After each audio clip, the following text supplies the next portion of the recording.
Picture yourself in a quiet, starlit night, the world hushed and still, as if holding its breath to whisper secrets from a time long forgotten. Imagine a place where ancient stones stand like silent sentinels, their weathered surfaces etched with stories of a world so distant it feels like a dream. This is Göbekli Tepe, a sanctuary of mystery nestled in the rolling hills of southeastern Turkey, where the past reaches out to touch us, its voice soft but insistent. Tonight, we're embarking on a journey to unravel the enigma of this ancient site, a place that challenges everything we thought we knew about the dawn of human civilization. As you settle in, let the gentle cadence of this tale carry you back thousands of years to a time when humanity first dared to carve its dreams into stone. This is a story of wonder, of questions without answers, and of a world that feels both impossibly distant and strangely close to our own. Göbekli Tepe isn't just a collection of old stones, it's a riddle wrapped in time. Discovered in the mid-1990s, this archaeological marvel predates the pyramids, Stonehenge, and even the invention of writing. Its massive T-shaped pillars, adorned with intricate carvings of animals, humans, and symbols we can only guess at, stand as a testament to a people we barely understand. Who built this place and why? Was it a temple, a gathering place, or something else entirely? As we explore these questions, we'll wander through the theories, the discoveries, and the haunting beauty of a site that seems to hum with the echoes of a lost world. This video is crafted for you to drift into sleep, letting the soothing rhythm of history wrap around you like a warm blanket, while your mind wanders through the mysteries of the past. Before we dive in, I'd love to connect with you. From where are you watching this journey unfold? What time is it there? And what brought you to this story tonight?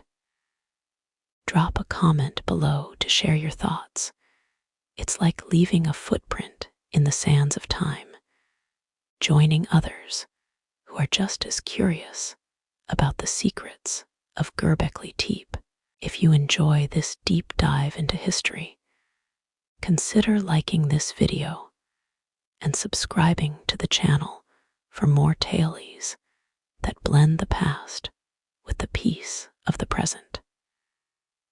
Your support keeps these stories alive, and I'm so grateful to have you here.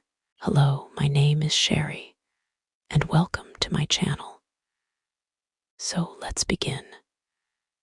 Imagine a crisp autumn day in 1994, the air sharp with the scent of dry grass and earth, as a farmer treads across a lonely hill in southeastern Turkey. His name is lost to the winds now, but his steps were not.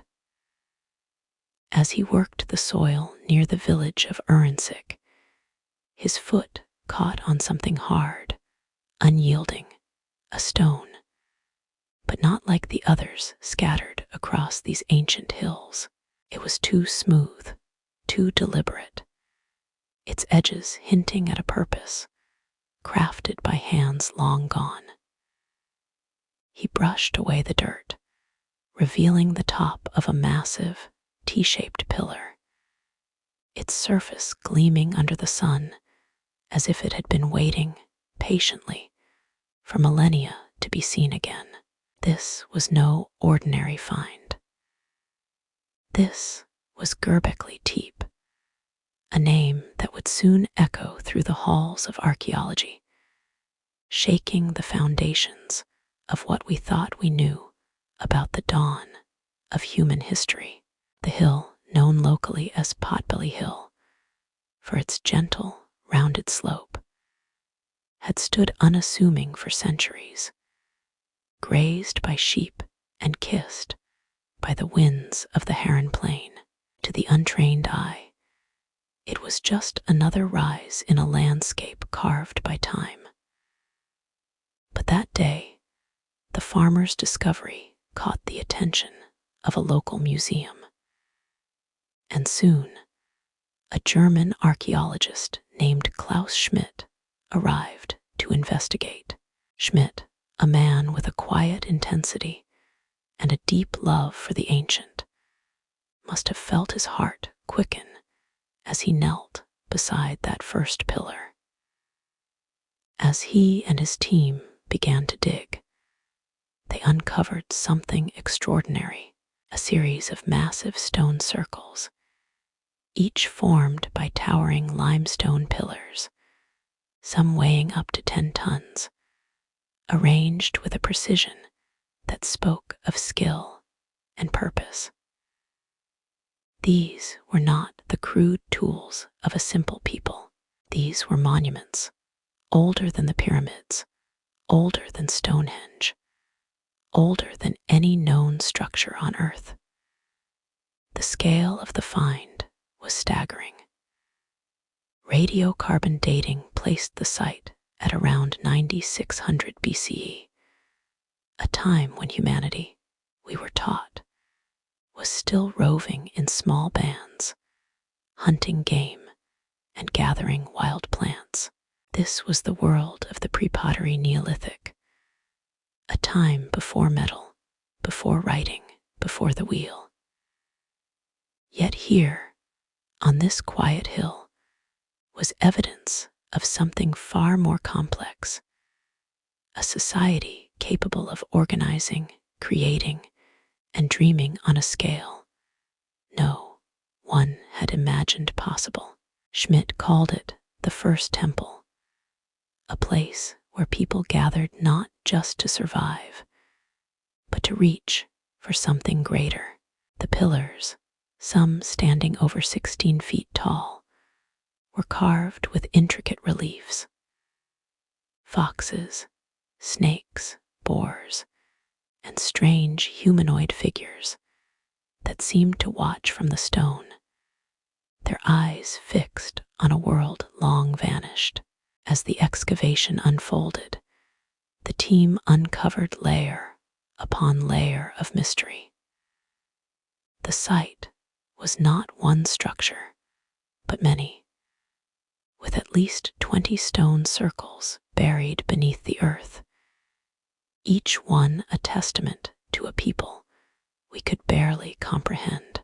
The tools used to quarry and shape these stones were simple flint and bone, but the vision behind them was anything but. How had a society without agriculture, without permanent settlements, managed to create such a place? The question hung in the air like dust, stirred by the diggers' shovels, settling into the minds of all who stood on that hill. Schmidt himself was struck by the implications. He wrote of a cathedral on a hill, a place that seemed to pulse with spiritual significance. Yet its true purpose remained elusive, a shadow slipping through our fingers. The discovery of Göbekli Tepe was more than an archaeological triumph. It was a challenge to history itself. Textbooks taught that complex societies began with farming, that only settled communities could muster the resources for monumental architecture. Yet here was a site that turned that narrative on its head, suggesting that the urge to build, to gather, to create something eternal might have come first. As Schmidt and his team worked under the Turkish sun. They uncovered not just stones, but questions that would draw scholars, dreamers, and seekers from across the globe. What drove these ancient people to haul massive pillars up a hill? What stories did they tell as they worked?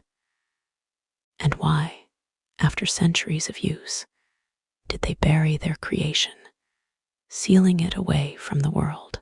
As we stand at the edge of this discovery, the wind seems to carry whispers from that distant time, voices of a people who left no written words, only stones that speak in riddles. The farmer's chants find opened a door to a world we're still trying to understand, a world where the line between the sacred and the everyday blurs, where the past feels alive under our fingertips. What secrets did those first pillars hold as they emerged from the earth? And what might we learn if we listen closely to their silent song? Close your eyes and let the modern world fade away. Imagine a time 12,000 years ago when the air was thick with the scent of wild grasses, and the distant calls of gazelles echoed across a verdant plain. This was the world of Göbekli Tepe, a land so different from the dusty hills of modern southeastern Turkey that it feels like a vision from another realm. The Harran Plain, cradled by the Taurus Mountains to the north and the sun-scorched steppes to the south, was a paradise of the pre-pottery Neolithic. Rivers wound through lush valleys, their waters glinting under a sky that seemed to stretch forever. Herds of wild animals, deer, boar, and aurochs, roamed freely, while groves of pistachio and almond trees offered their bounty to those who knew where to look. This was a land of abundance, a cradle of life that shaped the people who would one day raise stones to the heavens. In this ancient landscape, the hill of Göbekli Tepe rose like a gentle wave, its slopes catching the first light of dawn and the last glow of dusk. It was not the tallest peak, nor the most dramatic, but there was something about it, a quiet power, perhaps, or a view of the stars that felt closer, clearer. The people who walked this land were hunter-gatherers, their lives woven into the rhythms of the seasons. They followed the herds, gathered wild grains, and knew the secrets of every stream and thicket. Yet, they were not mere wanderers. The fertility of this region, part of the Fertile Crescent, allowed them to linger longer than their ancestors, to return to favored places, to build bonds with the land and with each other. It was here, in this green and vibrant world, that the seeds of Göbekli Tepe were sown, not in the soil, but in the minds of a people ready to dream beyond survival. Archaeologists tell us this region was a crossroads, a meeting place where bands of hunter-gatherers might have come together, sharing stories, tools, and perhaps ideas that burned brighter than their campfires. The climate 12,000 years ago was kinder than today, with warmer winters and plentiful rains that fed the rivers and filled the plains with life. Pollen samples from ancient sediments paint a picture of a landscape dotted with oak and pistachio woodlands, their canopies alive with birds whose songs carried on the breeze. The people of this time knew this land intimately. They could read its moods, predict its gifts, and navigate its dangers. Their tools, flint knives, bone awls, and grinding stones, were simple but effective, honed by generations of practice. Yet something stirred within them, a spark that went beyond the hunt or the harvest, urging them to create something lasting, something that would speak to the ages.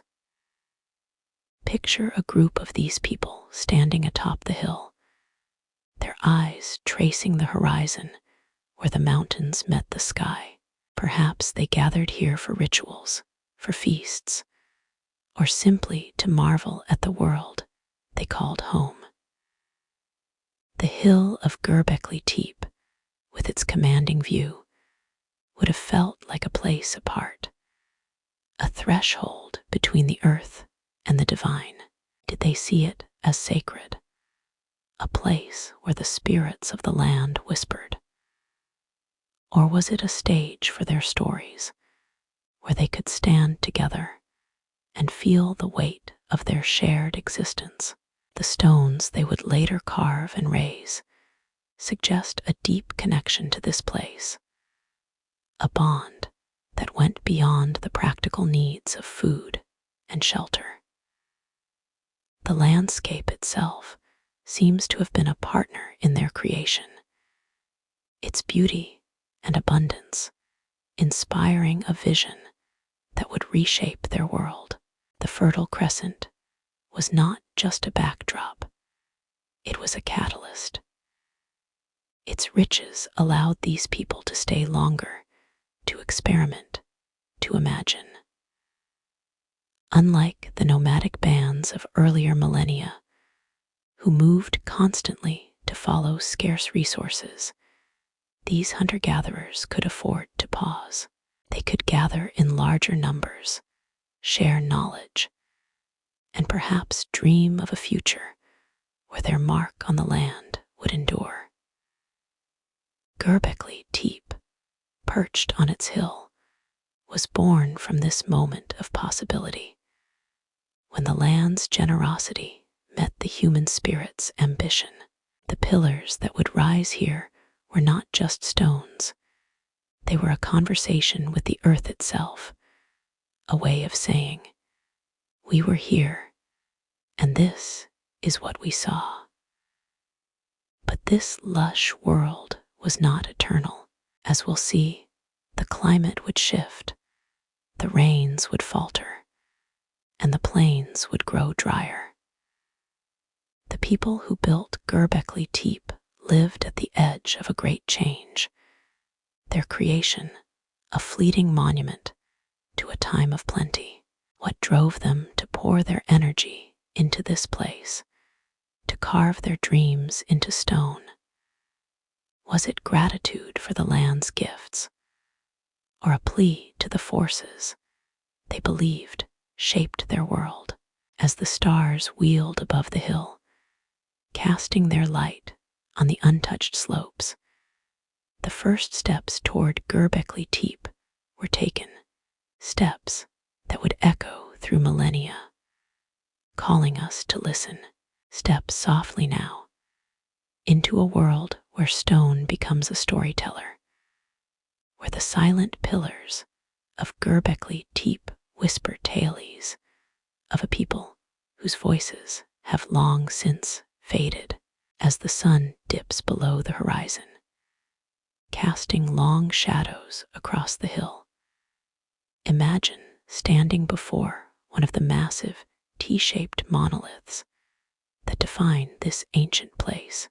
Each pillar, hewn from the limestone heart of the nearby quarry, rises like a giant from the earth, its surface alive with carvings that seem to pulse with meaning. These are not mere rocks, they are canvases of a lost age, etched with creatures and symbols that invite us to peer into the minds of their creators. To walk among them is to feel the weight of time, to sense the hands that shaped them, and to wonder what truths they meant to share. The pillars of Göbekli Tepe are unlike anything else from their time.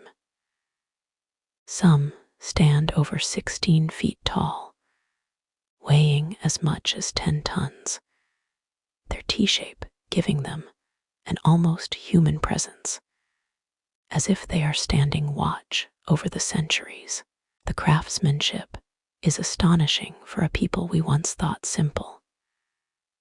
With nothing but flint tools and sheer determination, they carved these stones with a precision that speaks of skill passed down through generations.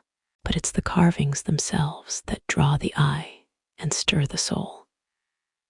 Here, a snarling lion prowls across the stone, its muscles taut as if ready to leap.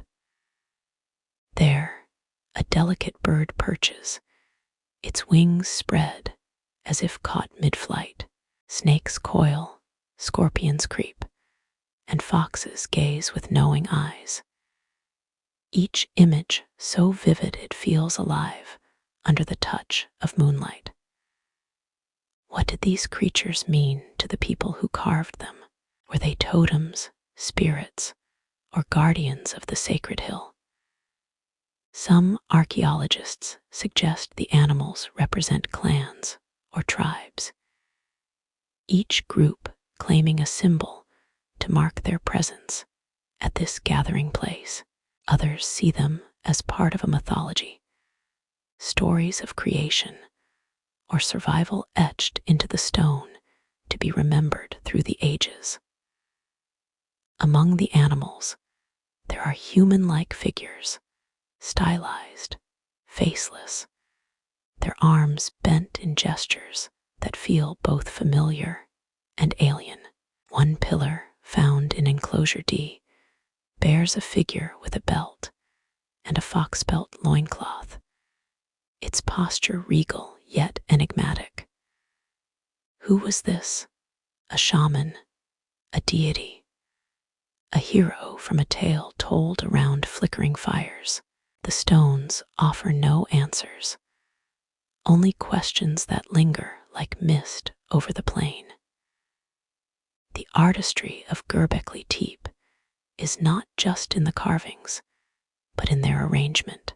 The pillars are set in circles, some as wide as 30 feet across, creating enclosures that feel like sacred spaces, arenas for rituals we can only imagine. The largest pillars stand at the center, flanked by smaller ones, as if drawing the eye inward to a focal point of meaning. Some bear abstract symbols, crescents, H-shaped signs, and patterns that defy easy interpretation. Are they maps of the stars, markers of time, or simply the flourish of an artist's hand, delighting in the act of creation? The care taken in their making suggests a deep intention, a desire to communicate something profound to those who stood here millennia ago, and perhaps to us, who stand here now in spirit. As you drift through this ancient gallery, picture the hands that worked these stones, calloused and strong, guided by a vision we strain to understand. The carvings are not random, they are deliberate, chosen with care to convey something essential. Perhaps they were meant to honor the animals that sustained the people, or to appease the forces they believed governed their world. Maybe they were a way of claiming this hill, of saying, "This is ours, and it is holy." The pillars stand in silent conversation with one another, their stories interlocking like the threads of a tapestry. To walk among them is to feel the pulse of a culture that saw the world through eyes so different from our own. yet whose hopes and fears echo in our hearts. But there is more to these pillars than beauty and mystery. Their creation demanded a unity of purpose, a shared dream that brought people together across vast distances. How did they decide which images to carve, which stories to tell? Did they gather here to celebrate, to mourn, or to seek answers from the unseen? As the night deepens and the stars burn brighter above the hill, the pillars seem to lean closer, their carvings flickering in the firelight of a long-ago camp. They invite us to listen, to imagine, to wonder what truths they guarded, and what they might still reveal if we could only find the key. Let the night wrap around you, soft and quiet, as we step deeper into the enigma of Göbekli Tepe, where the stones challenge not just our understanding of the past, but the very story of how humanity became what it is. For centuries, scholars have told a tidy tale that civilization began with agriculture, that only when people settled to farm the land could they build complex societies, erect monuments, and weave the fabric of culture. But here, on this gentle hill in southeastern Turkey, the stones of Göbekli Tepe stand as a quiet rebellion against that narrative. They whisper of a time when the urge to create, to gather, to reach for something greater may have come first, before the fields were sown, before the villages were built. This is the story of a revolution in time, a moment when humanity dared to dream beyond the hunt.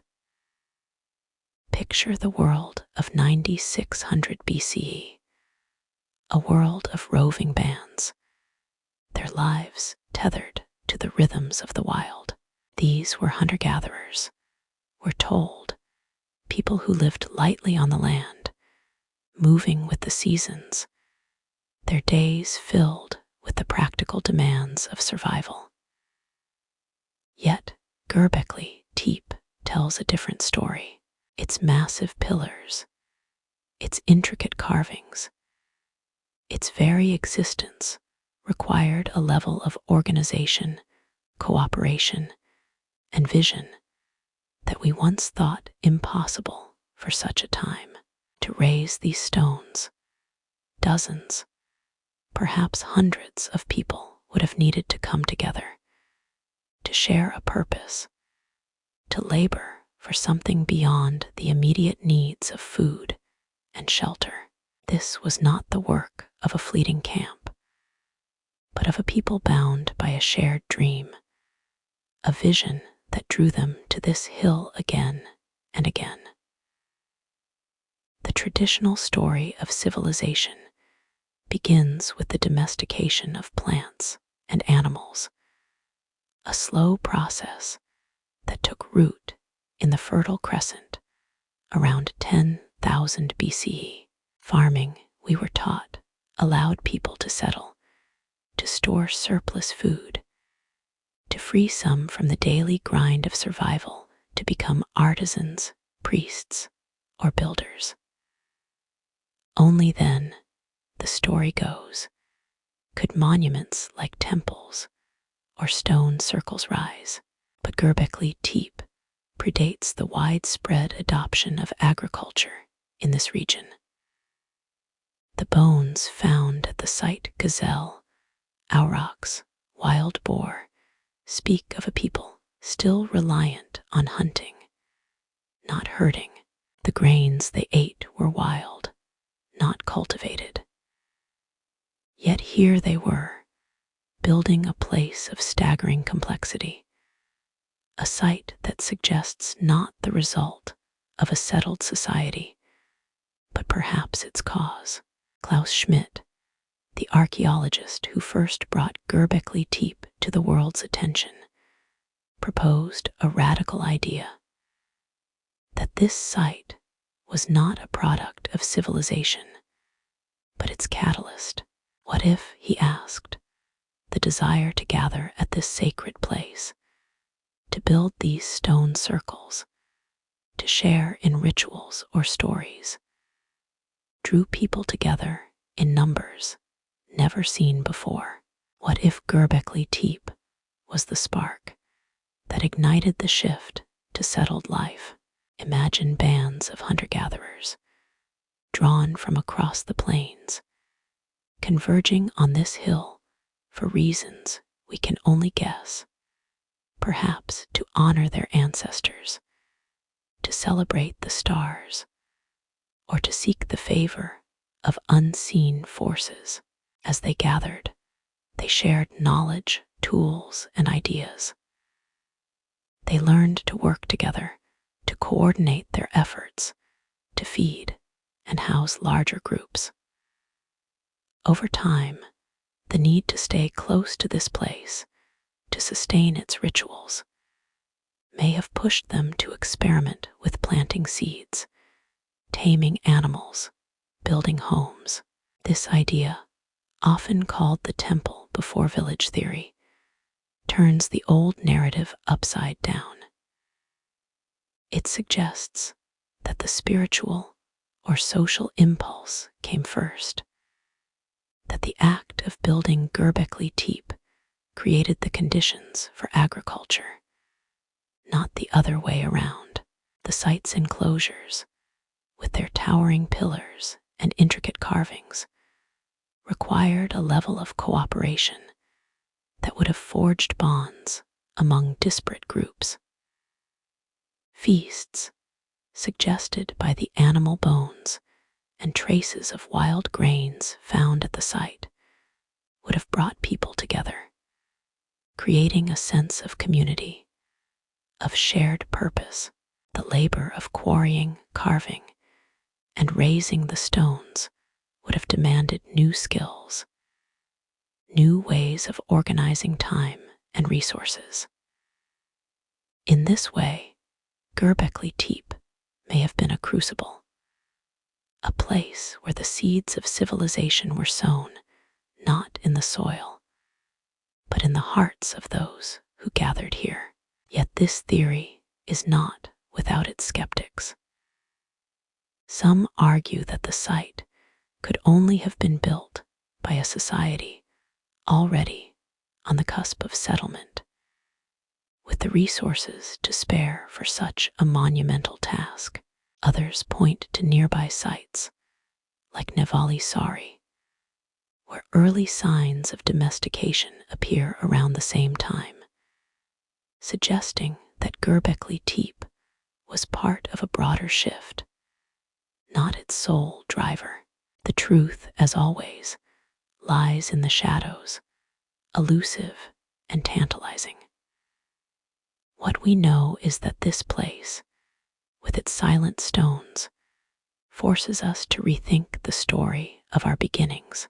It asks us to consider that humanity's first great leap may have been one of spirit, not survival, a leap toward meaning, toward connection, toward something eternal. As the stars glimmer above the hill, casting their light on the pillars that have stood for millennia, we feel the weight of this revolution in time. Göbekli Tepe is not just a relic, it is a challenge, a call to imagine a world where the human spirit reached for greatness before the plow ever touched the earth. What drove these people to create such a place, and what did they hope to leave behind as they raised their stones to the sky? As the night deepens and the stars burn brighter above the hill of Göbekli Tepe, let your mind drift to the people who brought this place into being. They are shadows to us now, their names lost, their voices silenced by the weight of 12 millennia. Yet their hands, their dreams, Their lives are etched into the stones they raised, as if they knew we would one day stand here, seeking to know them. Who were the builders of Göbekli Tepe? What drove them to carve a monument from the raw earth, to create a place that would outlast their world? Let us walk beside them, if only in imagination, and try to see the world through their eyes, a world of wild beauty, of fleeting joys, and of mysteries that bound them to this sacred hill. These were hunter-gatherers, a people whose lives were woven into the rhythms of the land.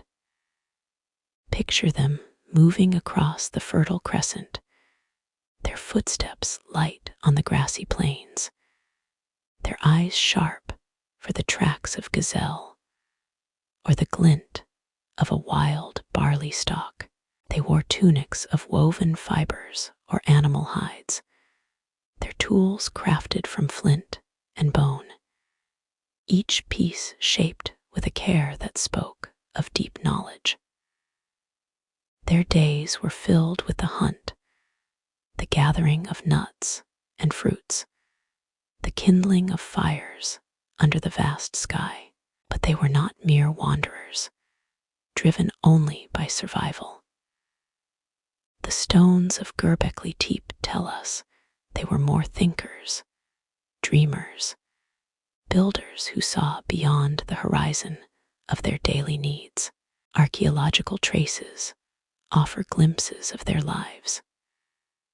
The bones found at the site, gazelle, aurochs, wild boar, paint a picture of skilled hunters who knew the habits of their prey, who could track a herd across miles of open plain.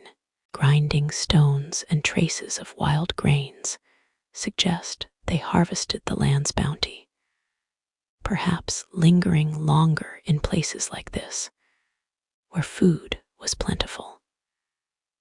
They were not a single tribe, but many, drawn together from across the region, their paths converging on this hill. The sheer scale of Göbekli Tepe's construction suggests a gathering of hundreds, perhaps more, a coalition of bands united by a shared purpose. Their tools were simple, yet their ability to quarry, shape, and move 10-ton pillars speaks of a sophistication we're only beginning to understand. What was life like for these people? Imagine a camp at the base of the hill, fires crackling as the scent of roasted meat fills the air. Children dart between tents of hide and wood, their laughter mingling with the low voices of elders telling stories of the hunt or the stars. Women and men work side by side, knapping flint, weaving baskets, or preparing for the next great task, hauling a massive stone to its place in the circle. Their lives were not easy. The wild was both generous and unforgiving. A failed hunt could mean hunger. A sudden storm could scatter their camp. Yet they thrived in this lush landscape, their knowledge of the land as deep as the roots of the oaks that dotted the plain. But what set them apart was their vision. Göbekli Tepe was not a practical necessity. It was a creation born of something deeper, a need to express, to connect, to leave a mark.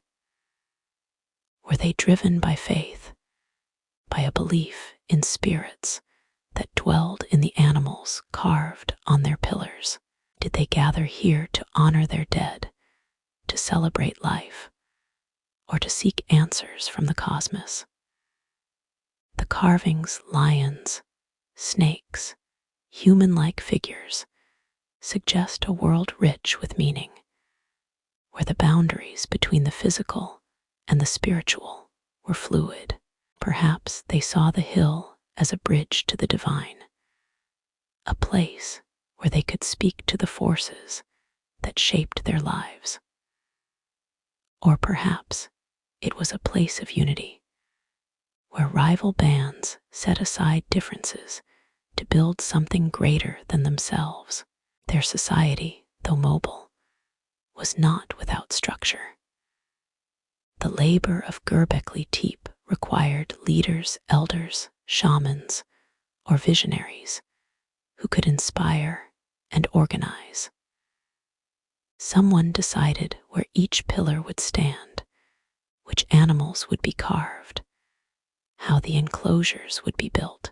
Someone taught the others how to shape stone with flint, how to lever a monolith into place with nothing but wood and rope. These were people who understood cooperation, who could plan across seasons, who could hold a vision in their minds and make it real. Their lives were fleeting, their bodies frail against the vastness of time, yet they built for eternity, as if they knew their stones would speak long after they were gone. As we linger among these shadows, we feel their presence, their sweat on the stones, their voices in the wind, their dreams in the carvings.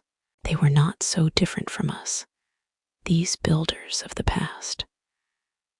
They loved, they feared, they wondered at the world. But what called them to this hill, to pour their lives into a place that would outlast them by millennia? Was it hope, reverence, or a longing to be remembered? The stones stand silent, but their silence is alive with questions, urging us to listen closer, to imagine the hearts that beat here long ago.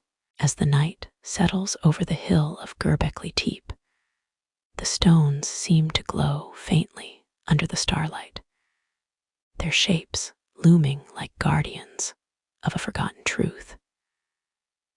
Standing within one of the great stone circles, you can almost feel the air hum with the weight of ancient rituals, as if the ground itself remembers the footsteps of those who gathered here. What was this place? A temple, a sanctuary where voices rose in prayer, a meeting ground where scattered tribes became one, or something stranger, a creation we lack the words to define.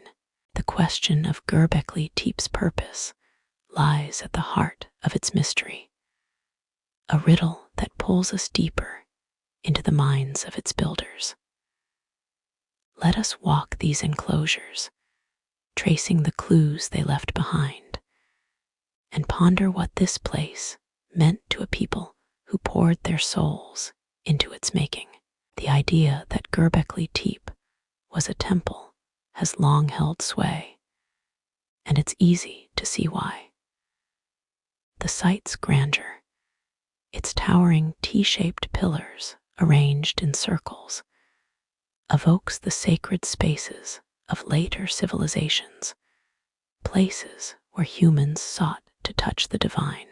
Klaus Schmidt, the archaeologist who devoted his life to this hill, saw it as a cathedral on a hill, a place of pilgrimage where hunter-gatherers gathered to honor their gods or spirits.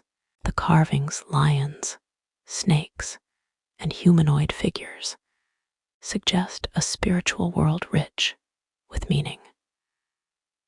Perhaps the pillars themselves were seen as deities, their T-shapes mimicking human forms, standing as intermediaries between earth and sky.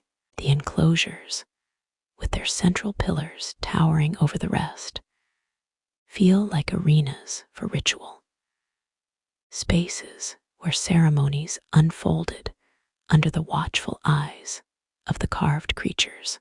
But a temple implies a religion, a structured belief system, and here the ground grows slippery.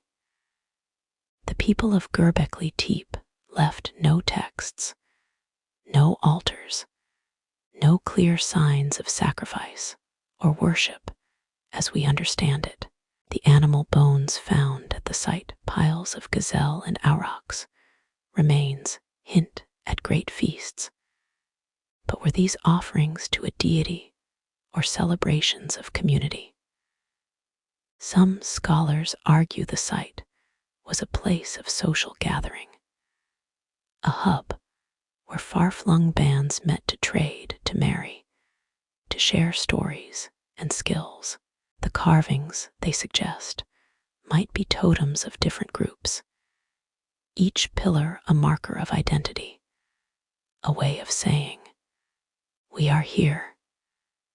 The effort to build such a place would have forged bonds, turning strangers into kin, creating a sense of unity that lingered long after the fires died down. Yet there are other possibilities, each more tantalizing than the last. Could Göbekli Tepe have been an observatory, its pillars aligned to track the stars? Some researchers point to the site's orientation, suggesting connections to constellations or solstices, a way for the builders to map the heavens. The carvings of animals and symbols might be a celestial code, a record of the night sky's stories. Or perhaps the site was a place of memory, a monument to the dead, where ancestors were honored through stone and ritual. The human-like figures on the pillars, faceless and enigmatic, could represent those who had passed, their presence preserved in limestone. Each theory fits, yet none feels complete, as if the truth lies in a blend of purposes we can only glimpse. The layout of the site adds to the mystery. The enclosures, some 20 or more, buried in layers, were not all built at once. Older circles lie beneath newer ones, suggesting Göbekli Tepe was used for centuries, its purpose evolving with the people who returned to it. Some enclosures are grand, with towering pillars, while others are smaller, more intimate. Were they built for different rituals, different groups, different moments in time? The absence of domestic debris, no hearths, no homes, suggests this was not a village, but a place apart, a destination that drew people from across the plains. Yet the sheer scale of the effort, the years of labor, implies a commitment that went beyond fleeting gatherings.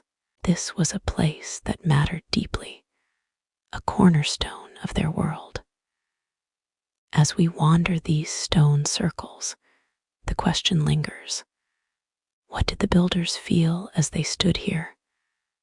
Was it awe as they gazed at their own creation, reverence as they performed rituals we'll never know, or joy as they came together in a place that made them feel whole? The stones offer no clear answers, but their silence is eloquent. They speak of a people who needed this place, who poured their strength and spirit into it, who left a legacy that defies time. Göbekli Tepe was not just a temple, nor merely a meeting place.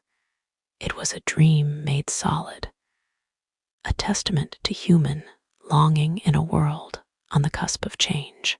And yet, as we stand among these pillars, another question stirs, as soft and persistent as the night breeze. Why, after centuries of use, did the builders choose to bury this place, to cover their creation with earth and walk away? What secret did they seal beneath the hill? And what might it tell us about the heart of Göbekli Tepe? As the stars wheel slowly above Göbekli Tepe, their light casts fleeting shadows across the stone pillars, bringing the carvings to life as if they might speak. Each figure etched into the limestone, a snarling lion, a coiled snake, a faceless human form, feels like a fragment of a story, a whisper from a world we can only imagine. These are not mere decorations.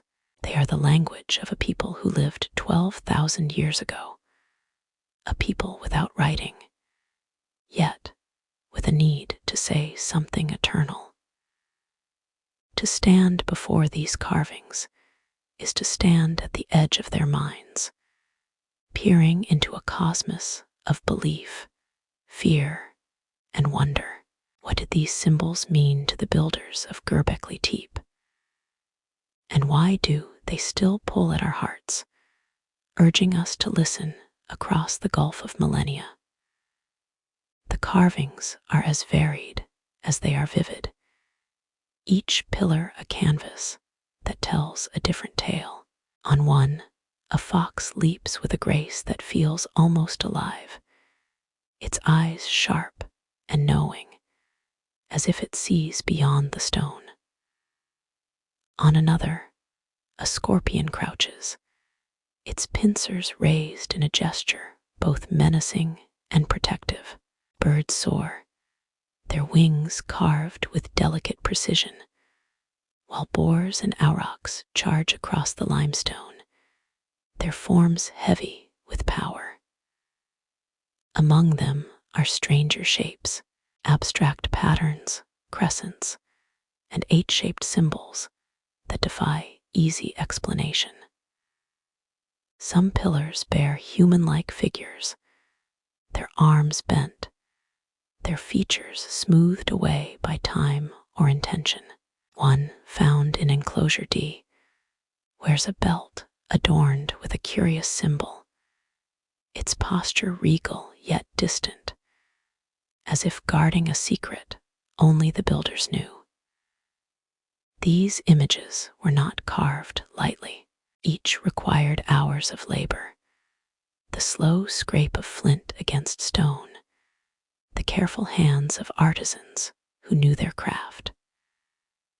The animals, so carefully rendered, suggest a deep connection to the natural world, a world where the line between human and beast was thin, where spirits might dwell in the form of a lion or a snake. Were these creatures totems, representing clans that gathered here, each group claiming a symbol to mark their place in the circle? Or were they part of a mythology, stories of creation or survival told in the flickering light of campfires? Some scholars see the animals as guardians, protectors of the sacred space, their ferocity a ward against unseen forces. Others wonder if they were offerings, carved to honor the creatures that sustained the people through the hunt. The abstract symbols add another layer of mystery. The H shapes, crescents, and dotted patterns scattered across the pillars feel like a code we've yet to crack. Could they be a primitive script, a way of recording knowledge before writing was born? Some researchers propose they mark celestial events, stars, comets, or seasons, tying the site to the rhythms of the sky. A pillar known as the vulture stone in enclosure D shows a bird holding what might be a human head beside a circle that could be the sun or moon. Is this a story of death, of the soul's journey, or a map of the heavens?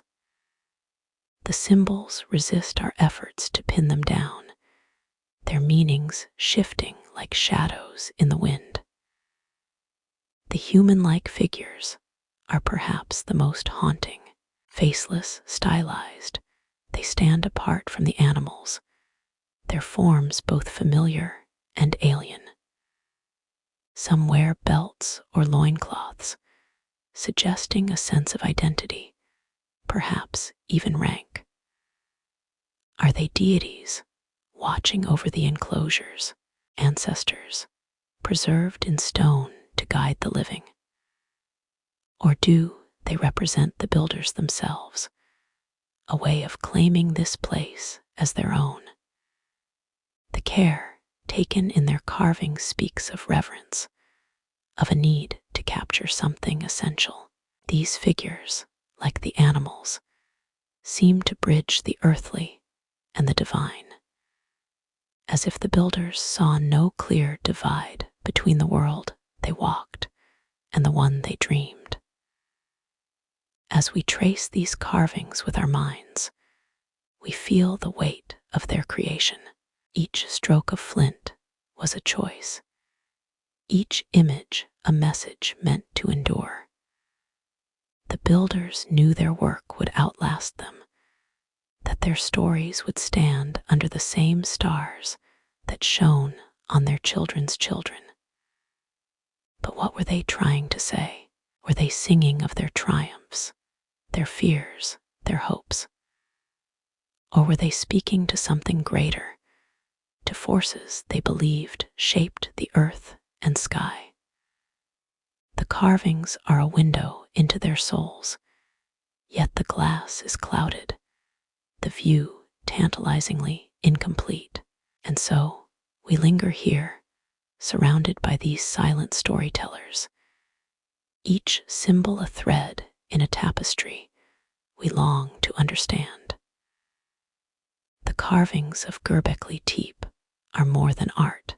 They are a testament to a people who saw the world with eyes full of wonder, who carved their truth into stone and left it for us to find. But as we marvel at their beauty, another question rises, soft and insistent as the night itself. How did they achieve this, with nothing but stone and will? And what drove them to such monumental effort? As the night wraps Göbekli Tepe in its quiet embrace, the stone pillars stand like silent giants, their presence a testament to an effort that defies the imagination. Picture the hill 12,000 years ago, alive with the sounds of labor, flint striking stone, voices calling in a language lost to time, the creak of wooden levers straining under impossible weight. The creation of this place was no small feat. It was a triumph of human will, a monument born from the sweat and dreams of a people we barely know.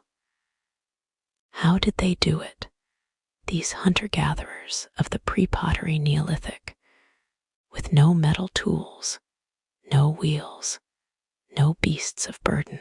The stones themselves seem to challenge us, their sheer size and precision daring us to unravel the story of their making. Let us step into that ancient world and trace the labor of giants that brought Göbekli Tepe to life. Each T-shaped pillar, some towering over 16 feet and weighing up to 10 tons, began its journey in the limestone quarries near the hill. Imagine the scene. A group of men and women, their hands calloused from years of wielding flint, chipping away at the bedrock under the unrelenting sun. The quarries, still visible today, lie just a few hundred meters from the site, their surfaces scarred with the marks of ancient tools. To free a single pillar was a task of patience and precision. The builders used flint chisels and stone hammers, their strikes careful yet forceful, shaping the raw limestone into the distinctive T-form that would define their creation. Each blow was a commitment, each chip a step towards something greater than themselves. But quarrying was only the beginning. Once freed, the pillars had to be moved, dragged across the rugged terrain to their place on the hill. Without wheels or draft animals, the builders relied on raw human strength and ingenuity. Picture dozens of people, ropes of twisted fiber in their hands, pulling in unison as a massive stone inched forward. Wooden sledges, perhaps greased with animal fat, might have eased the burden, while levers and rollers helped navigate the uneven ground. The effort would have been staggering, each pillar requiring days, perhaps weeks, of coordinated labor. The builders must have sung or chanted to keep rhythm, their voices rising over the scrape of stone on earth, binding them together in a shared purpose. Erecting the pillars was another feat entirely. Deep sockets were dug into the bedrock, each one carefully prepared to hold a monolith upright. Teams of workers, guided by leaders with an eye for balance, would have used ropes and counterweights to hoist the stones into place. The precision is astonishing. Some pillars stand so perfectly aligned that they seem to defy the limitations of their time. The enclosures, with their concentric rings of pillars, required not just strength, but planning, a vision that unfolded over years. Archaeologists estimate that a single enclosure could have taken dozens of workers' months to complete. And Göbekli Tepe holds at least 20 such circles, layered over centuries of construction. The carvings added another layer of labor. Each animal, each symbol, was etched with flint tools, a process that demanded both skill and time. Artisans, perhaps revered for their craft, would have spent hours perfecting the curve of a lion's mane or the coil of a snake's body. The pillars were not merely functional, they were works of art, their surfaces alive with stories that required patience and care to tell. The builders' tools were simple, yet their mastery was profound, suggesting a culture that valued not just the result, but the act of creation itself. Who were these artisans? Were they chosen for their skill, or did every hand contribute to the carvings, each stroke a prayer or a promise? This monumental effort raises a deeper question. How did a society of hunter-gatherers sustain such work? The Fertile Crescent's abundance provided food, but gathering enough to feed dozens or hundreds of workers would have required careful planning. The animal bones found at the site, gazelle, aurochs, wild boar, suggest great feasts, perhaps to fuel the laborers or to celebrate their progress. Women and men alike would have shared the burden, some hunting, others gathering wild grains or preparing meals. The site shows no signs of permanent settlement, so these people likely came together seasonally, drawn from across the region to contribute to a shared dream. Their unity, their ability to organize across tribes and distances, speaks of a social complexity we once thought impossible for their time. As we stand among these stones, we feel the echo of their labor, the strain of muscles, the weight of stone, the hope that drove them forward. Göbekli Tepe was not built for convenience. It was built for meaning, a creation that demanded sacrifice and vision. What compelled them to undertake such a task? Was it faith, a need to honor the forces they believed shaped their world? Or was it something more human, a desire to leave a mark, to say, "We were here"? The pillars stand as a testament to their strength, but they also hide a mystery. Why, after all this effort, did they choose to bury their creation, to cover it with earth and walk away? As the night deepens over Göbekli Tepe, the air grows still, as if the hill itself holds its breath, guarding a secret buried beneath its surface. The stone pillars, once proud under the open sky, now lie hidden, covered by layers of earth deliberately placed by hands long gone. Around 8000 BCE, after centuries of use, the builders of this extraordinary place made a choice that echoes through time. They buried their creation, sealing it away from the world. Why would they do this? Why entomb a place that had taken such immense effort to build? A place that must have been the heart of their world. Let us walk softly through the shadows of this mystery, tracing the clues left in the soil, and ponder the reasons behind the burial of Göbekli Tepe. Imagine the scene thousands of years ago, as the people gathered one last time on this sacred hill. The enclosures, with their towering T-shaped pillars, stood as they always had, their carvings of lions, snakes, and human-like figures catching the flicker of firelight.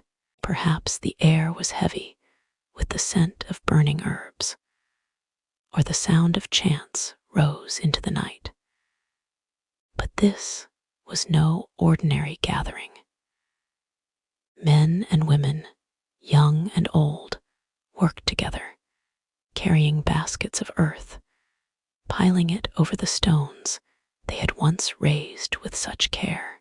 Layer by layer, the enclosures vanished, the pillars sinking into the embrace of the hill until no trace remained above ground.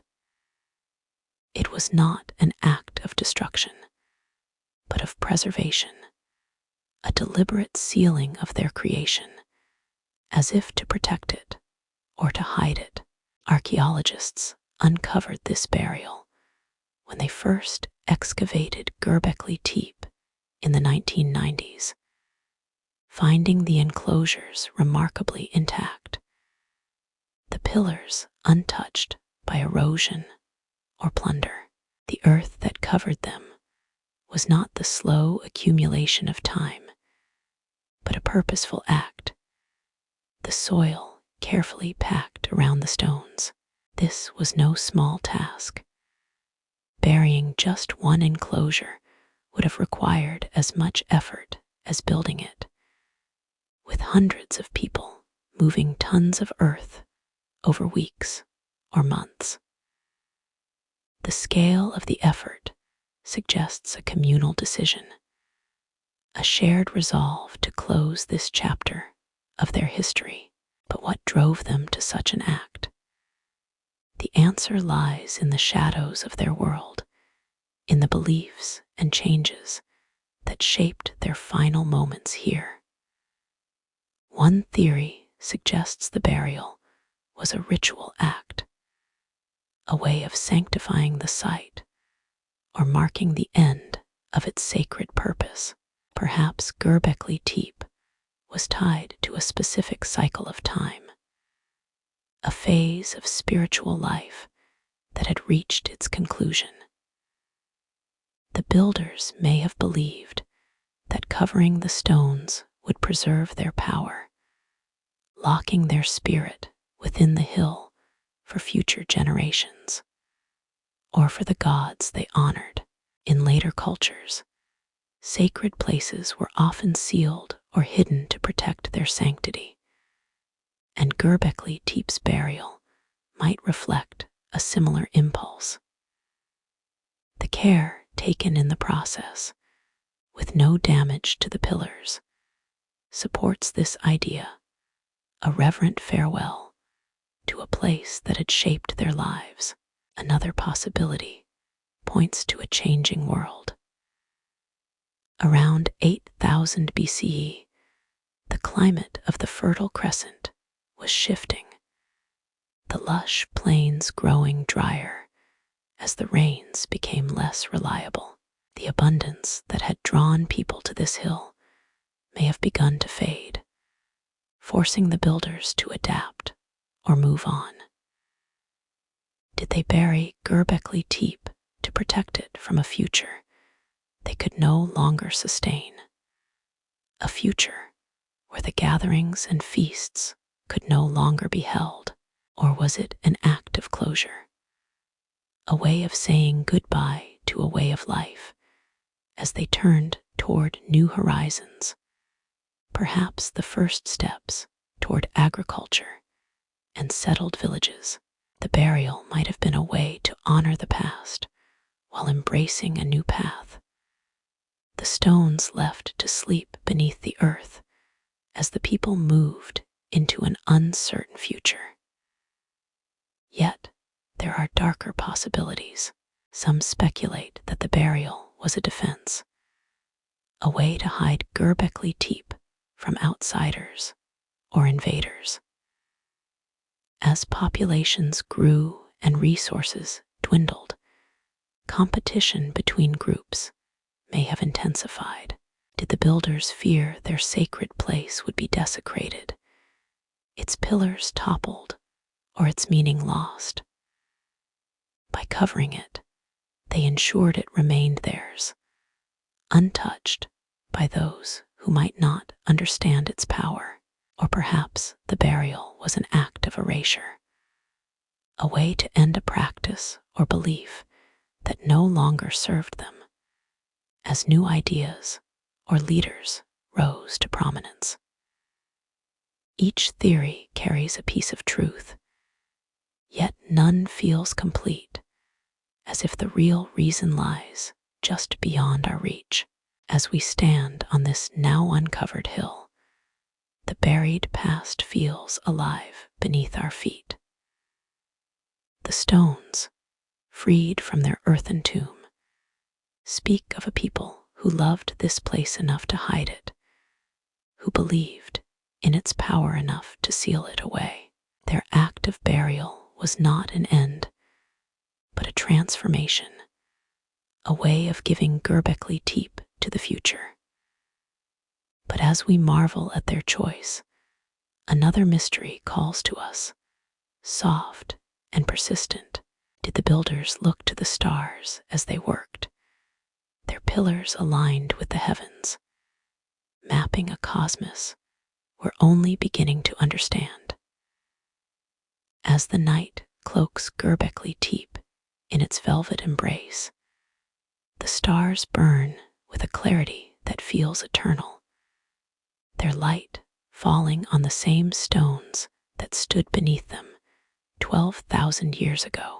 Picture yourself lying on the hill, the cool earth beneath you, gazing up at a sky unmarred by city lights, a vast canvas of constellations that seem to whisper secrets to those who listen. For the builders of Göbekli Tepe, the heavens were not just a backdrop, but a living presence, a realm of meaning that shaped their world.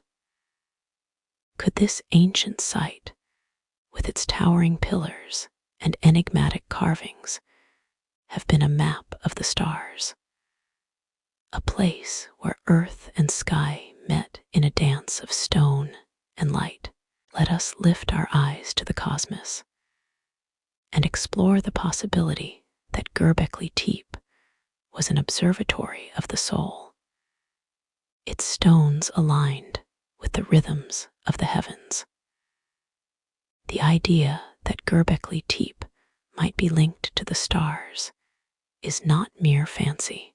It is a thread woven into the fabric of its mystery.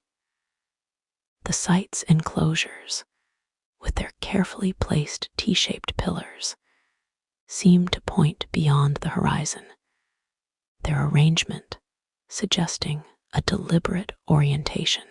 Archaeoastronomers, those who study the celestial knowledge of ancient cultures, have turned their gaze to this hill, seeking patterns that might tie the stones to the sky. One striking clue lies in the vulture stone of enclosure D, where a carved bird holds what some interpret as a human head, beside a circle that could represent the sun or moon. Is this a depiction of a constellation, a moment in the heavens frozen in stone? Or does it mark a celestial event, a solstice, an equinox, a comet that held profound meaning for the builders? Some researchers propose that the pillars themselves are aligned with the stars. The central pillars in each enclosure, often the tallest and most elaborately carved, stand like sentinels, their positions potentially tracking the rising or setting of key constellations. Sirius, the brightest star in the night sky, has been a focal point of speculation. Around 9600 BCE, when Göbekli Tepe was built, Sirius would have risen just before dawn during the summer solstice, a moment of cosmic significance for many ancient cultures. Could the builders have oriented their enclosures to capture this event, their stones framing the star's ascent as part of a ritual or story? The precise placement of the pillars, some aligned with remarkable accuracy, suggests a knowledge of the heavens that went beyond casual observation. The carvings offer further hints. The animals, lions, snakes, birds, might represent constellations, their forms echoing the shapes the builders saw in the sky. In later cultures, from Mesopotamia to Egypt, animals often symbolized stars or gods, their stories written in the heavens.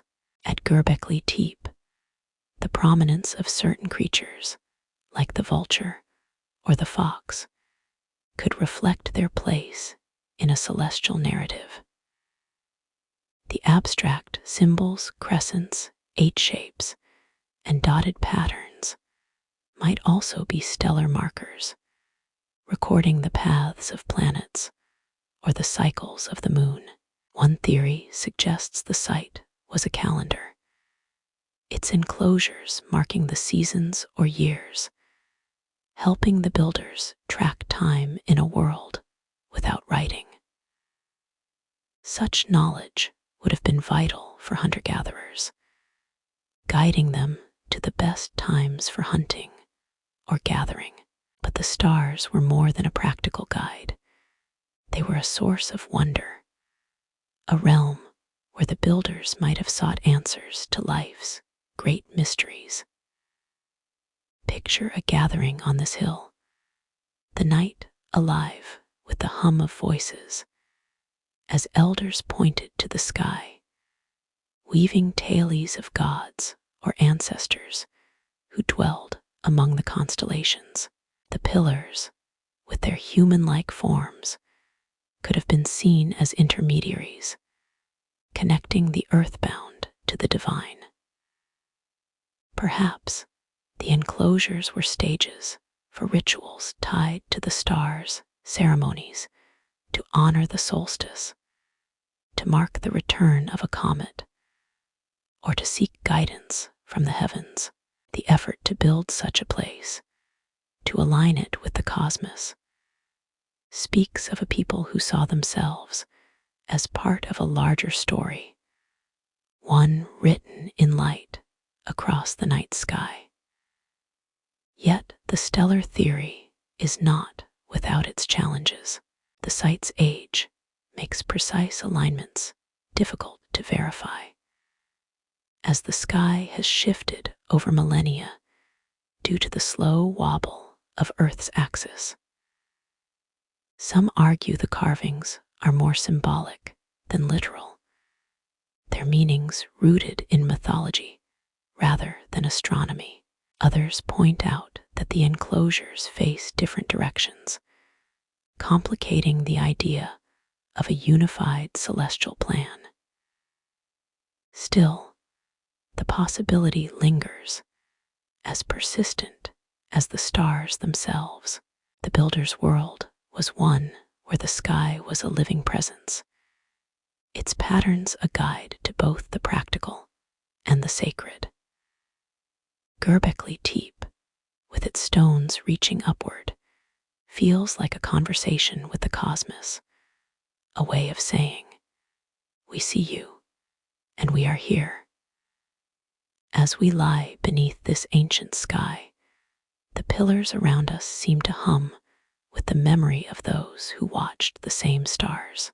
Their knowledge, their stories, their dreams are etched into the stones, waiting for us to decipher them.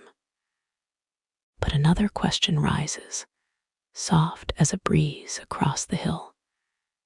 Did this place, this meeting of earth and sky, spark the first flames of civilization itself, drawing people together to build a new world? As the stars fade into the soft glow of dawn above Göbekli Tepe, the stones stand silent, their weathered surfaces holding secrets that reshape our understanding of humanity's first steps toward civilization. This hill, with its circles of towering pillars, is more than a relic of a forgotten age. It may be the spark that lit the fire of human progress, a place where the seeds of society were sown. The traditional tale of civilization tells us that farming came first, that settled villages gave rise to temples and monuments. But Göbekli Tepe whispers a different story, one where the urge to gather, to build, to create something sacred may have drawn people together, setting in motion a chain of events that changed the world. Let us linger here, in the half-light of history, and explore how this ancient site might have been a catalyst for civilization itself. Imagine the Fertile Crescent 12,000 years ago, a land of rolling plains and abundant rivers, where hunter-gatherers roamed in small bands, their lives shaped by the rhythms of the wild. These were not isolated wanderers, but a people connected by paths and stories, drawn to places where the land's bounty allowed them to linger. Göbekli Tepe, perched on its commanding hill, was such a place, a beacon that called to tribes across the region. Its construction, with its massive pillars and intricate carvings, required more than skill. It demanded unity, a shared purpose that brought dozens, perhaps hundreds, together. This was no fleeting camp, but a gathering place where bonds were forged, where the seeds of community took root. The archaeologist Klaus Schmidt, who unearthed this site, proposed a radical idea: that Göbekli Tepe was not the result of a settled society, but its cause. What if the desire to build this place, to gather for rituals or celebrations, drew people together in numbers never seen before? Picture bands of hunter-gatherers, their lives once scattered across the plains, converging on this hill to raise stones, to carve their dreams into limestone. These gatherings would have been more than work. They would have been festivals of connection, feasts of wild game, exchanges of tools and stories, unions of families through marriage. The animal bones found at the site, gazelle, aurochs, boar, hint at great banquets where food was shared and relationships strengthened. In coming together, these people created something new, a sense of belonging that transcended the tribe. This act of gathering had profound consequences.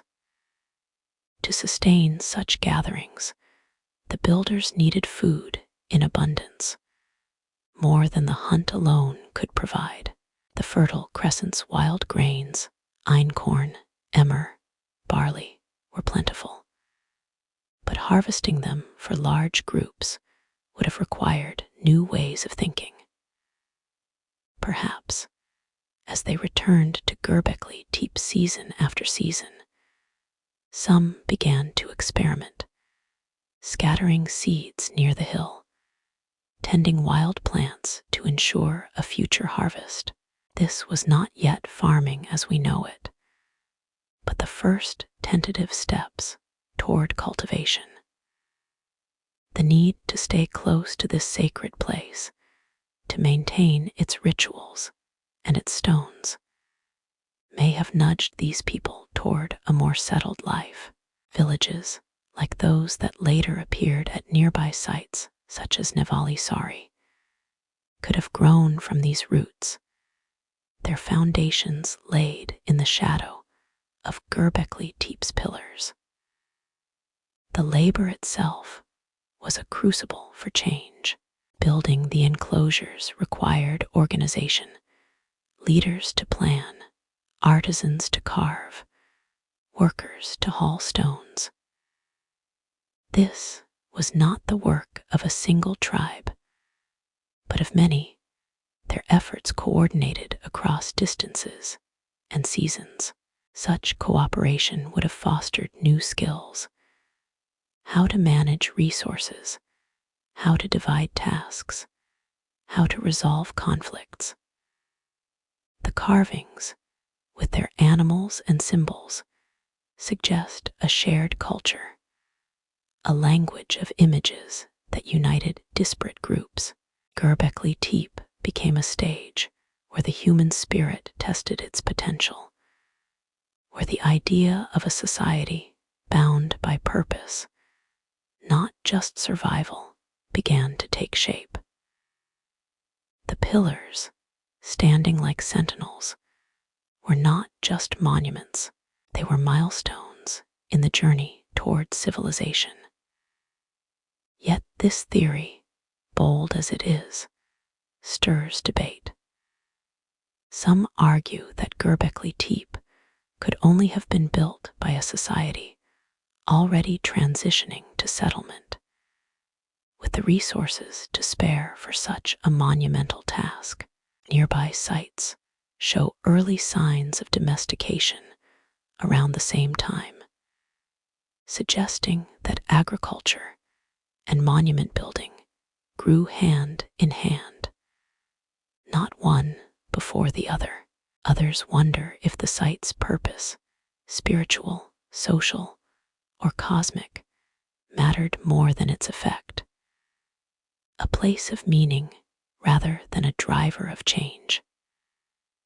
The truth, as always, lies in the shadows, a mosaic of possibilities we piece together from fragments of stone and bone.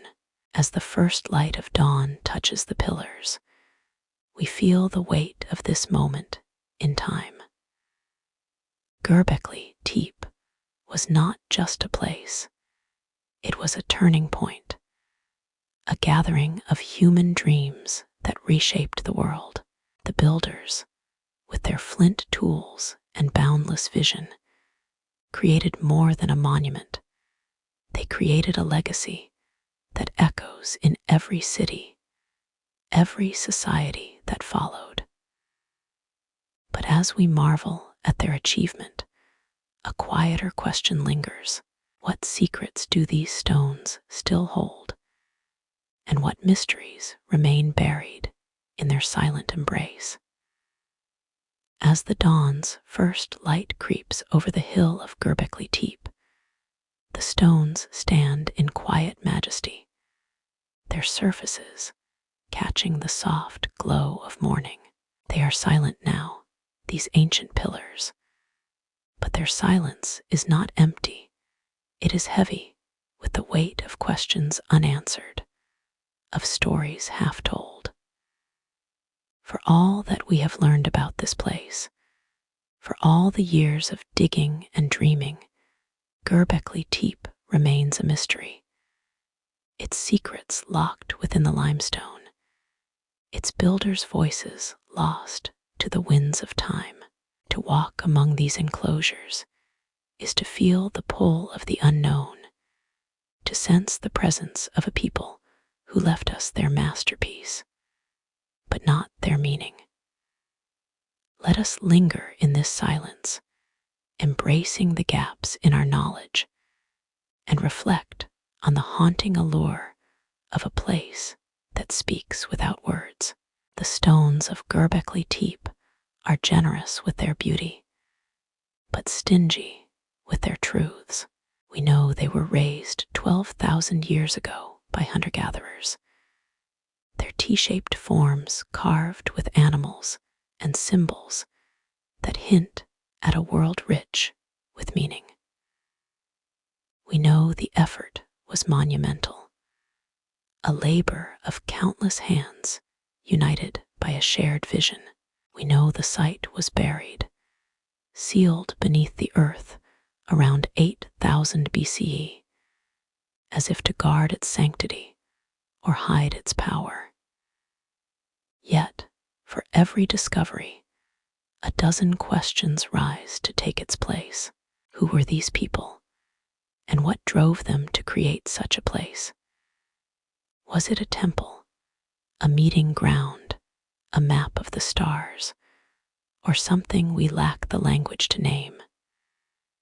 The silence of the stones is a canvas for our wondering, a space where imagination meets the limits of evidence.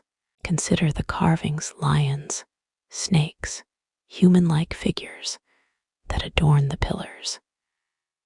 Each is a clue, yet none offers a clear answer. Are they totems of clans, myths of creation, or markers of celestial events?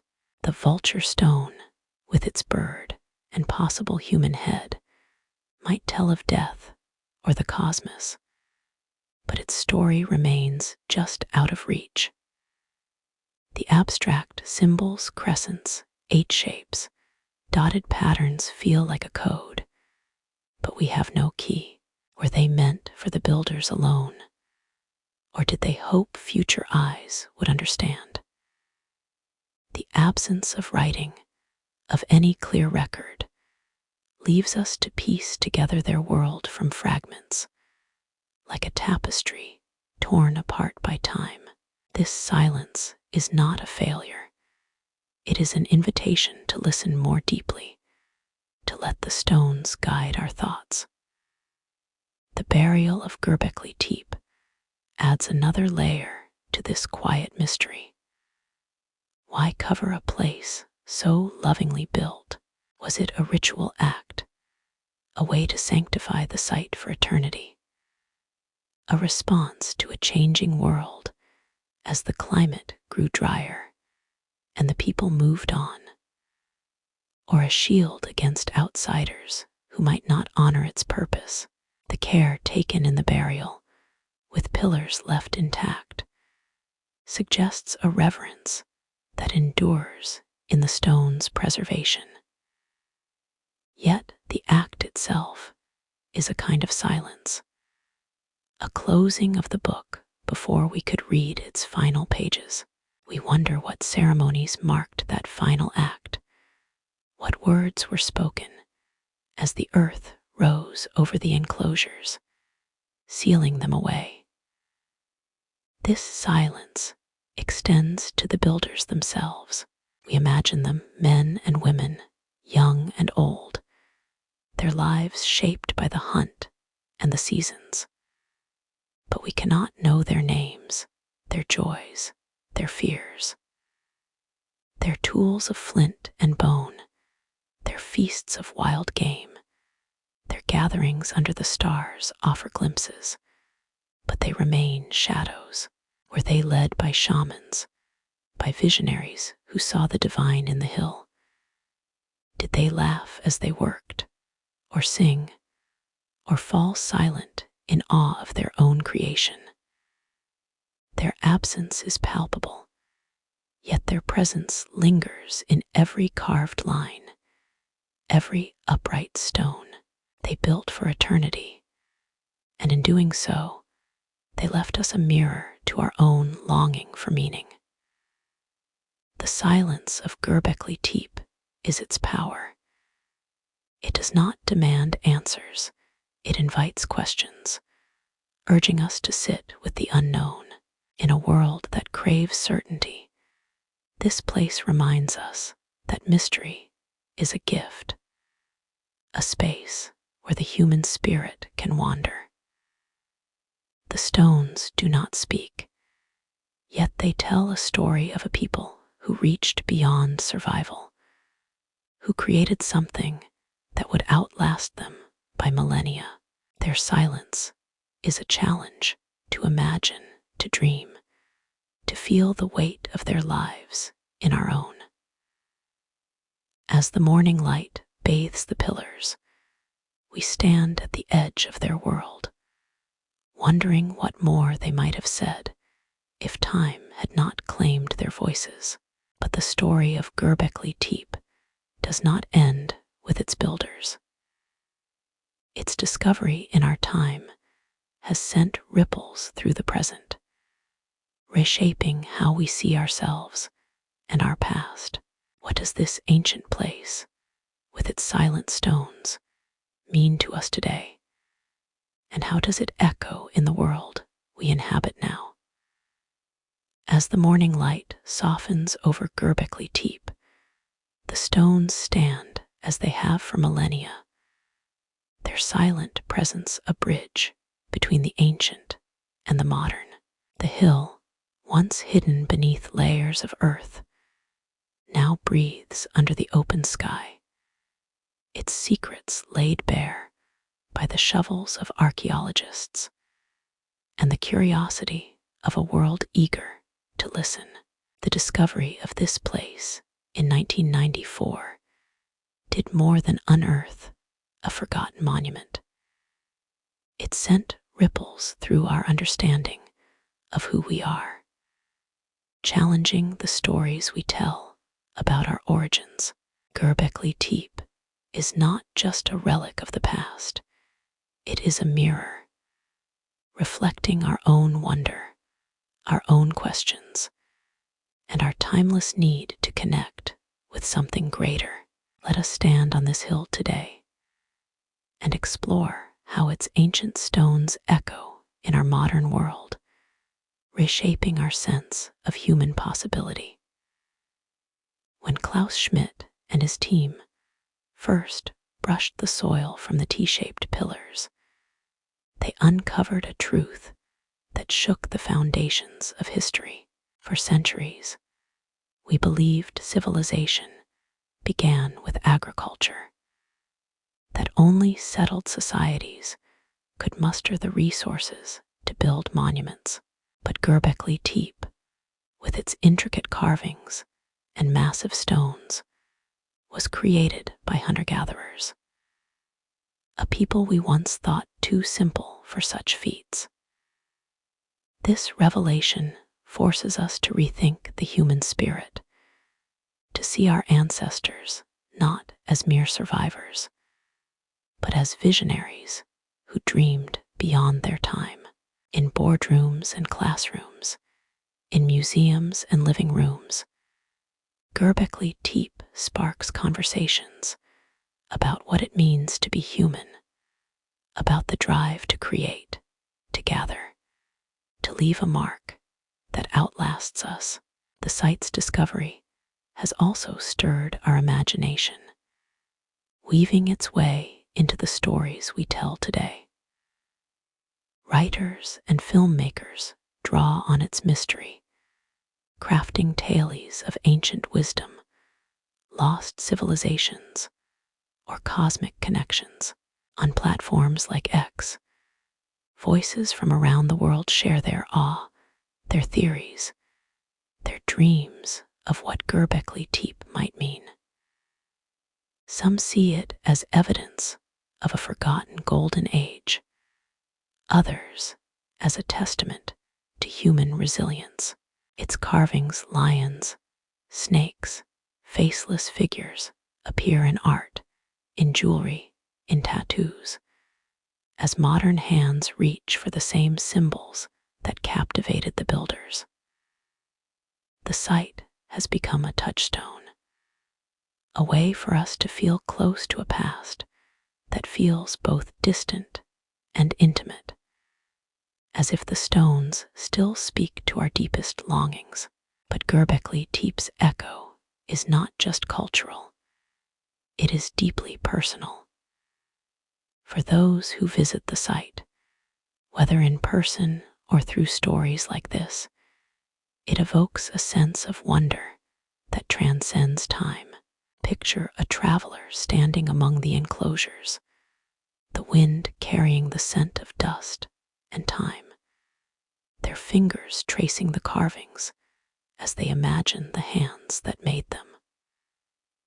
In that moment, the millennia dissolve, and the builder and the visitor stand side by side, bound by a shared curiosity, a shared need to understand.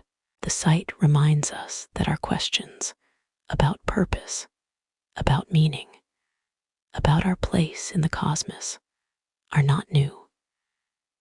They were asked by those who raised these stones, who gathered under the same stars we see tonight. In a world of rapid change, where technology races forward and borders shift, Göbekli Tepe offers a grounding truth. Humanity has always sought to create, to connect, to reach for something beyond the everyday. Its builders, with their flint tools and boundless vision, show us that complexity and creativity are not the products of modernity, but the essence of who we are. This realization reshapes how we see ourselves, not as masters of a linear progress, but as inheritors of a legacy that stretches back to the dawn of time. The site challenges us to look at our own creations, our cities, our art, our dreams, and ask what we are building that might stand for millennia, what stories we are carving for the future. Yet, Göbekli Tepe also humbles us. Its silence, its unanswered questions, remind us that some truths may always elude us. We may never know the full story of its builders, their rituals, their reasons for burying this place, but in that mystery lies its power, a reminder that the unknown is not a void, but a space for wonder, for imagination, for connection. As we share this story, whether through a video watched in the quiet of night or a comment left from halfway across the globe, we join a conversation that began 12,000 years ago, a conversation that continues to shape who we are. As the sun climbs higher, bathing the stones in golden light, we feel the weight of this connection, this echo of an ancient past in our modern hearts. Göbekli Tepe is not just a place, it is a testament to the human spirit, a call to keep asking, keep dreaming, keep building. But what of its future? As we stand at the edge of new discoveries, what secrets might these stones yet yield? And how will they continue to shape the story of who we are? As the sun arcs higher over Göbekli Tepe, its rays warm the ancient stones, casting long shadows that seem to reach toward the future. This hill, once buried and forgotten, now stands as a beacon for those who seek to understand the dawn of human history. Yet, for all we have uncovered, the site holds secrets still, hidden beneath layers of earth or locked within the silent pillars. With each passing year, new tools and technologies bring us closer to unraveling these mysteries, while the challenge of preserving this fragile legacy grows ever more pressing. As we stand on the threshold of discovery, let us explore what the future holds for Göbekli Tepe, a place where the past and present meet, and where the story of humanity continues to unfold. The excavation of Göbekli Tepe, begun in 1994 by Klaus Schmidt, is far from complete.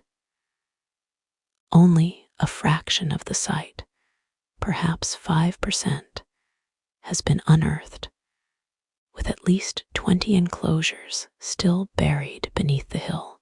Each new dig brings fresh revelations. Another pillar, another carving, another clue to the lives of the builders. Modern archaeology is armed with tools unimaginable to Schmidt's early teams.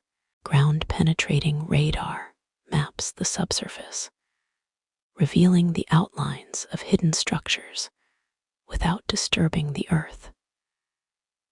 Drones capture aerial views, showing patterns in the landscape that hint at the site's broader context. Chemical analysis of bones and soil traces the diets and movements of the people who gathered here, while advanced dating techniques refine our understanding of when each enclosure was built and buried. These technologies promise to deepen our knowledge. For instance, ongoing studies of the site's orientation and carvings may confirm whether the pillars align with celestial events, lending weight to theories of Göbekli Tepe as an ancient observatory. Analysis of pollen and plant remains could reveal more about the changing climate of 9600 BCE, shedding light on why the builders buried their creation. DNA from animal bones or rare human remains might tell us about the origins of the people who came here, whether they were a single group or a gathering of many tribes. Each discovery is a step closer to the builders' world, a chance to hear their voices more clearly through the fog of millennia. Yet, the future of Göbekli Tepe is not just about uncovering its secrets. It is about protecting them. The site is fragile, its limestone pillars vulnerable to weather and time. Exposure to rain and wind erodes the carvings, while the footsteps of visitors, drawn by the site's growing fame, threaten the delicate archaeology. Efforts to preserve Göbekli Tepe are underway, with protective canopies shielding some enclosures and pathways, guiding tourists to minimize damage. The Turkish government, recognizing the site's importance, has made it a UNESCO World Heritage Site, ensuring global support for its care. But preservation is a delicate balance. How do we share this wonder with the world while keeping it safe for future generations? The stones, once buried by their creators, now face a new kind of burial under the weight of modern curiosity. The site's future also lies in the questions it inspires. Göbekli Tepe challenges us to rethink the story of civilization, to see our ancestors as complex, creative, and connected. As new discoveries emerge, they will ripple through academia, sparking debates about the origins of society, religion, and art. Beyond the scholarly world, the site captivates the public imagination, drawing travelers, artists, and dreamers who see in its stones a reflection of their own search for meaning. On platforms like X, discussions about Göbekli Tepe flourish, with voices from across the globe sharing theories and awe. This dialogue keeps the site alive, not just as a relic, but as a living story that evolves with each new perspective. As we look to the future, Göbekli Tepe reminds us of our responsibility to the past. The builders, with their flint tools and boundless vision, left us a gift, a monument that speaks of human potential, of dreams carved in stone. It is our task to listen, to learn, and to ensure that their legacy endures. The site's story is not finished. Each new tool, each new dig, brings us closer to the truth, yet leaves room for wonder. What secrets lie beneath the next layer of earth? What stories will the stones tell when we find the courage to ask? As the sun climbs higher, bathing Göbekli Tepe in golden light, we feel the pull of this place, its past and future intertwined. The hill stands as a testament to human ingenuity, a question mark etched into the earth. But as we prepare to leave this sacred ground, one final reflection calls to us.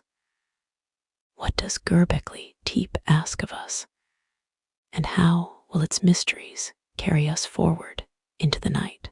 As the sun settles into its golden arc above Göbekli Tepe, the stones glow with a warmth that seems to pulse with the heartbeat of ages past.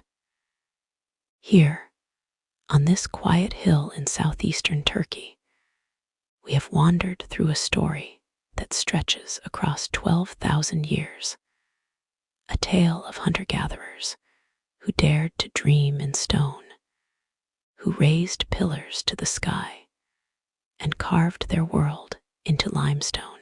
Göbekli Tepe is not just a place. It is a journey through time, a testament to the human spirit's unyielding need to create, to connect, to leave a mark that whispers to the future. As we prepare to drift into the gentle embrace of sleep, let us linger one last moment on this sacred ground, reflecting on the mysteries that bind us to those who came before, and the wonder that carries us forward.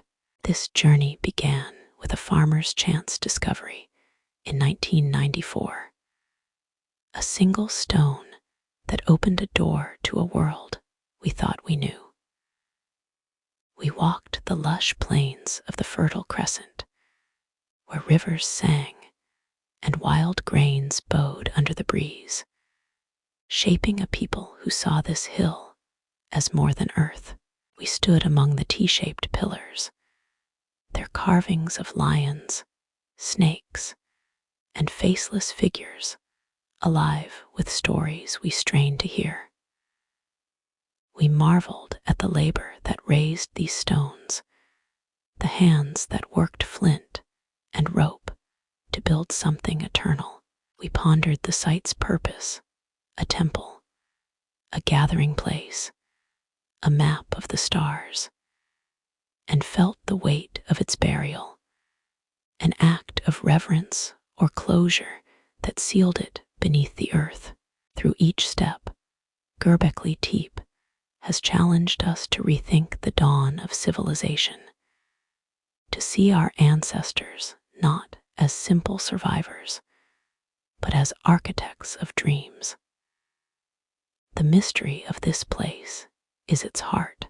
The stones do not yield their secrets easily. They speak in silences, in carvings that hint at beliefs we cannot fully grasp. Were they honoring spirits, mapping the heavens, or uniting tribes in a shared vision? The questions linger, soft as the night breeze, inviting us to imagine the lives of those who stood here. Picture them now, gathered under a starlit sky, their voices rising in song or prayer, their hands touching the same stones we touch in our minds. They were not so different from us. Their hopes, their fears, their longing to understand the world echo in our own hearts. Göbekli Tepe is a mirror, reflecting the timeless human need to seek meaning, to build something that outlasts the fleeting years. Yet this journey is not only about the past, it is about us, here and now. Göbekli Tepe's discovery has reshaped our story, showing us that creativity and connection are not the fruits of modernity, but the roots of who we are. Its pillars stand as a reminder that we too are builders, carving our own marks in the world through art, through stories, through the bonds we forge.